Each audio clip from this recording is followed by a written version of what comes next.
Eh kung merong ang Senate, meron din ang House, eh ba't hindi dala natin pag-isahin, parang BICAM? Ang dating, isang joint committee hearing, nandyan ang Kongreso, nandyan ang Senado, at nandyan yung ating investigation. No? Mas, I think, mas malawak, mas komprehensibo, at siyempre, mas maraming mga intelligent questions na maitatanong ang mga membro nitong committee ito. So it has to be some sort of a joint, every time may SONA, di ba? Meron tayong joint session. Ito, ganun din gawin natin. Mas maganda sa tingin ko. Two bills. Mas maganda po para mapabilis po yung ating pong kilos ay magsama na po ang Senado at ang Kongreso. Noon pa, naisa naming imbitahan ng ating dating Pangulo to appear. No? Not a person na inaakusahan namin, kundi bigyan ng linaw talaga ang lahat ng mga bagay na ito. Particularly yung EJK. Pagkat binanggit naman ni Colonel Espinido at ng mga ibang mga kapulisan natin na talagang may EJK. Ngayon, kung halimbawa hindi makakadalo ang Pangulo, ine-expect namin siyang dumalo sapagkat sinabi naman niya sa media na if he is invited, ay darating siya. Kaya palagay ko sa akin po, walang pagdududa na he might come. Kung di siya tumating, meron pa po kaming mga witnesses na talagang magsasalita patungkol sa mga bagay na ito. Kako, magandang umaga po. Habol ko lang po, hingi lang po na reaction dun sa parallel investigation na gagawin ng Senate dun sa EJK tsaka drug war. Well, kami, I'm sure narinig nyo na yung aming opinion tungkol dyan. Kami isang ayon din kami dyan. No? In fact, mas maganda nga na magkaroon din ng isang parallel investigation dahil wala namang prohibition sa aming rules. And because of merong ganyang klaseng parallel investigation, we do expect that in sync ang lower house at saka ang Senate dito sa usapin tungkol sa EJK. We really have to come up with a law, no, para matigil at hindi na mangyari po itong mga ganitong klaseng extrajudicial killings. Now, my opinion, I'm sure may colleagues here, may coaches, meron din silang sariling opinion. Ang opinion ko, kung merong ang Senate, meron din ang House, ba't hindi dala natin pag-isahin, parang BICAM? Ang dating, isang joint committee hearing, nandyan ang Kongreso, nandyan ang Senado, at nandyan yung ating investigation. No? Mas, I think, mas malawak, mas komprehensibo, at siyempre, mas maraming mga intelligent questions na maitatanong ang mga membro nitong committee ito. So it has to be some sort of a joint, every time may SONA, di ba? Meron tayong joint session. Ito, ganun din gawin natin. Mas maganda sa tingin ko. I don't know. Sa tingin ko, priority ito ng mga mambabatas. Kaya kung uunahin nila yung personal na interes sa pamamagitan ng pagsabi na may kampanya kasi kaya wala sila, isa sa kanilang mandato at obligasyon ay itong ating ginagawang conducting an investigation in aid of legislation. Yun po ang aming trabaho. Yung produkto ng aming komite ay pinag-aaralan at pinag-iisipan po yan. Saka lalo na, Mr. Chairman, no, para mapabilis. Remember, 2 weeks ago, nag-file kami ng 2 bill. No? Yung pong declaring EJK as a heinous crime at yung isa ng pag-stop ng POGO. Now, kung hindi magiging sinking yung upper and lower house pagdating sa ganitong klase ng investigation at bills na pinal natin, by December ang order ng Presidente tigil.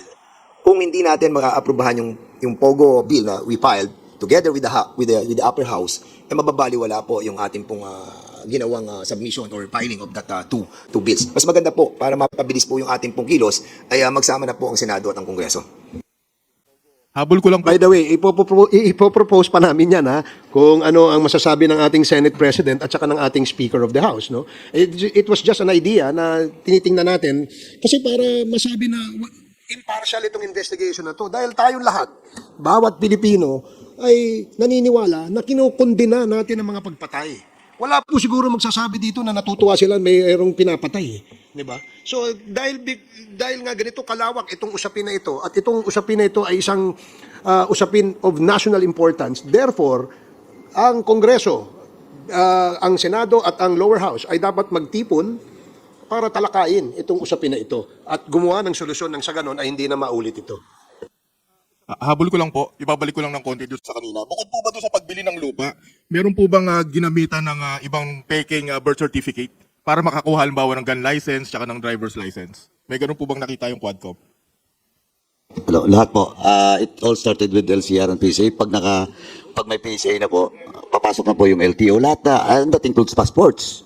So, lahat ng mga government IDs and passports, doon talaga nagsimula doon sa LCR at sa PCA. So meron pong na-discover na ginamit yung pagkuha ng gun license, ginamit yung peking birth certificate? I think sa case ni Tony Yang. Kay Tony Yang.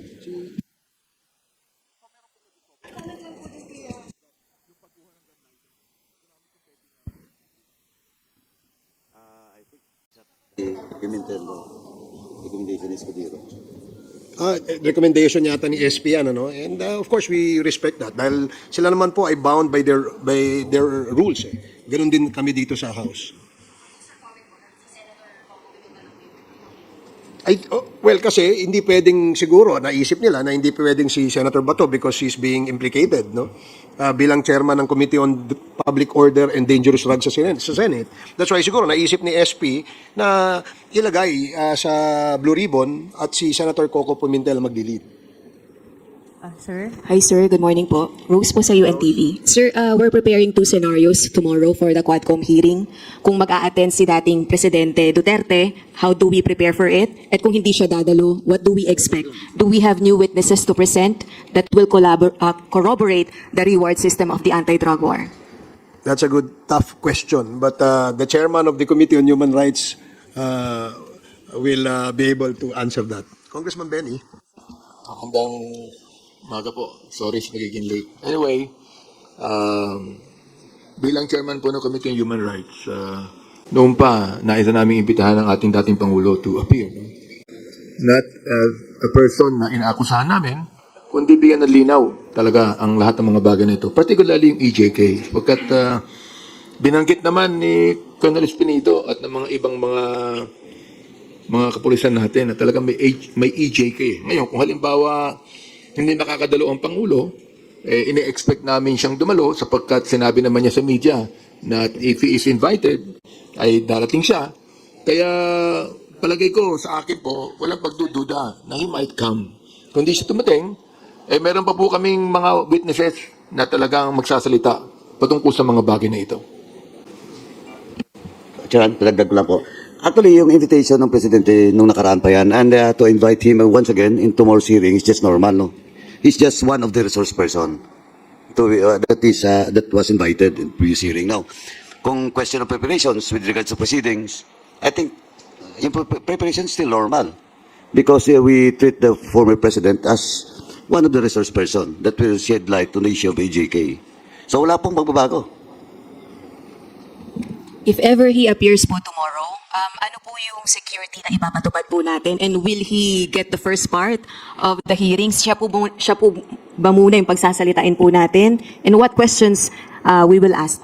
First, the question of security, that's not us, but Sergeant at Arms, now in coordination with the PNP. Second, if he will be the first or the last or in the middle, sabi ko na nga, we will treat him as part of the resource person. So, depende po yan sa mga members no, na magtatanong. And third question of what are those questions, let us see tomorrow what will happen during the hearing.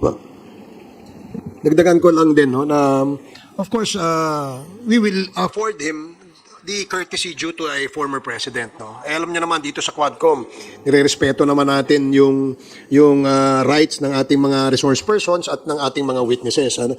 Taliwas diyan sa iniisip ng iba sa pagbabati ko sa amin na we do not now respect the individual rights of our witnesses as well as our resource persons, no.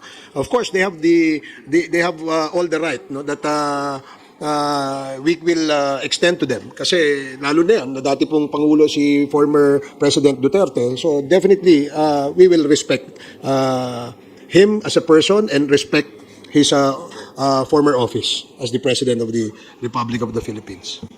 Let me add, no, sa akin naman, more than asking any educated question, we would like to listen to his educated answer.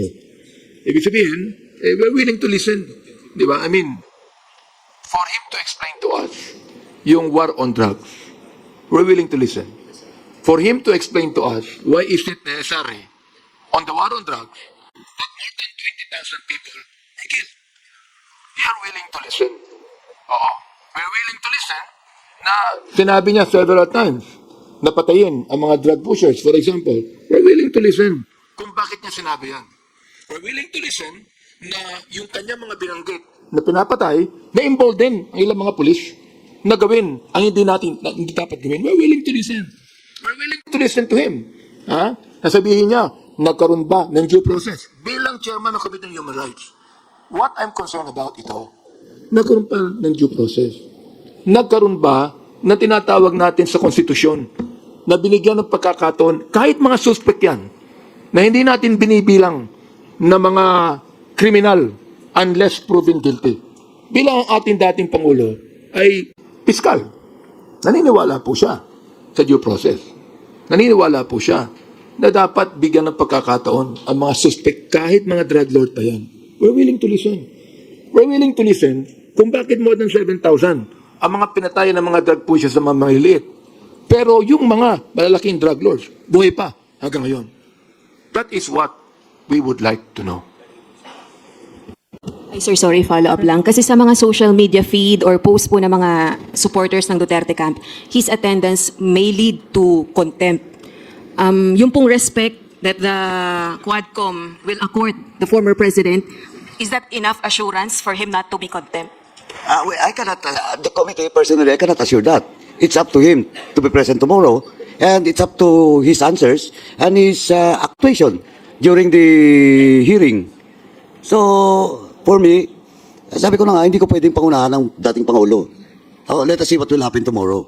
But one thing for sure, we will afford him the due courtesy, his office should be afforded. Sir? Sir? Sir? Sir, sorry. Sir, Go ahead. sir, follow up ko lang yung sa mga Chinese na may title. Meron ba, kung may narinig ako, baka mali lang ako, Tony Yang, the brother of Michael Yang, kasi meron ding ID Tai Yang. ID Tai Yang is same as Tony Yang. No. Iba yan, magkaiba yan. But this ID... Edita Yang, yung Chinese name niya is Jia-Jing Yang. okay. Pero related ba to sa kay Michael Yang and Tony Yang, sir? Si Edita Yang is related by business associations. As business associate Yeah, of but of Michael course si Yang and Yang. Tony Yang is related to Michael Yang, the brother of Michael Yang. So, itong si ID Tai Yang is business associate ni Tony Yang. Tama, No, sir? ni Michael Yang. Michael Yang. Okay, thank you. Thank you, sir. I just like Sir? Kagaya po nung nangyari sa good government na hearing, hindi po tumayo si VP Sara para mag-take ng oath. Granting po pumunta po si former president at hindi rin po tumayo para mag-take ng oath. Again, as I've said, I cannot personally, no, I cannot answer about it, but we have to stick in the rules. What is our rules should be followed during committee hearings. And let us see tomorrow. Let us see tomorrow. Answer about it, but we have to stick in the rules. What is our rules should be followed during committee hearings. And let us see tomorrow.